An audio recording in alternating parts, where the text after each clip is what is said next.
Now, to incredible scenes in Brussels, where farmers have taken their protests right to the heart of the European Union.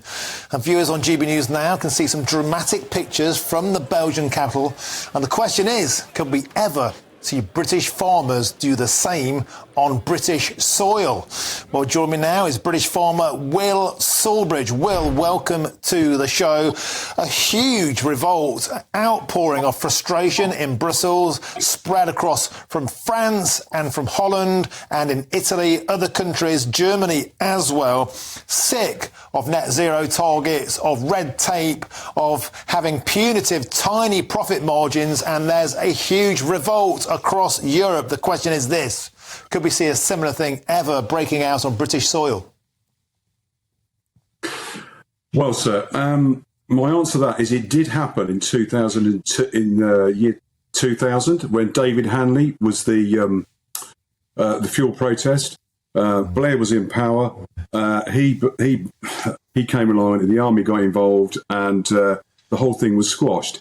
I do applaud the French farmers. There's massive solidarity there. I support them in their activities, as long as no one's hurt. But the point has to be put forward. UK farming is more or less the same as farming in Europe. The French, we came out of Europe, and these guys over there, they are still getting. We talk about subsidy; they're getting single farm payment, but they can still see now with it going green. We are, as UK farmers, to produce food for UK people. The sad thing about it is all the imports coming into the country from all over the world. The dairy boys have it, the chicken guys have it, the cereal farmers have it. It is happening in every form of agricultural income or every farming family within the country. I look at how farming is today. I look at diminishing grain prices. The dairy boys, they're working on very, very small margins unless they've got an exclusive contract. But that isn't for everybody.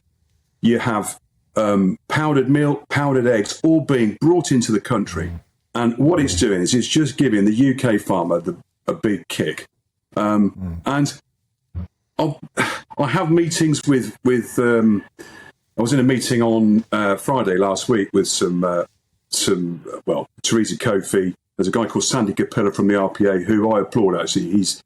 He's a good guy. And Jim Place, who's head of DEFRA. And we're sort of talking about trying to green the planet up, going to carbon neutral and cover crops, SFI, mid-tier applications. Beneficial to the countryside. But UK farmers are doing that anyway. This is the bit that I don't get. I'm afraid the concept of the UK farmer, that point is not being put forward. It is not being put over. And it seems to me that the UK farmer is being penalised for trying to produce food. And it often feels, Will, that part of the problem are the big retailers stamping their boots down on farmers' necks, and as far as the tiny margins of profit. Absolutely. Well, the golden rule is you never give the shopkeeper the power to dictate the price.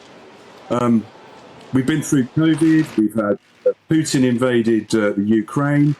We've had all those scenarios that have affected our market, with diesel going to £1.10 a litre, fertiliser going to near on £800 a tonne for granulated urea, and the margin has come back. You know, the cost of production on the cereal farmers, I don't know so much about dairy farmers, but I know the cereal industry well. Your cost of production, we are below cost of production today. Tonight, wheat got down to £168 a tonne for feed wheat.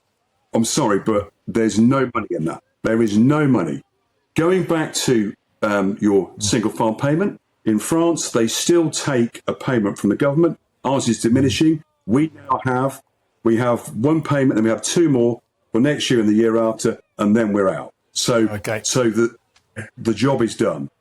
OK, thank you very much. We have to leave it there, I'm afraid, simply because of time. Will Sawbridge, British farmer, thank you for your work. Support the great British farmer.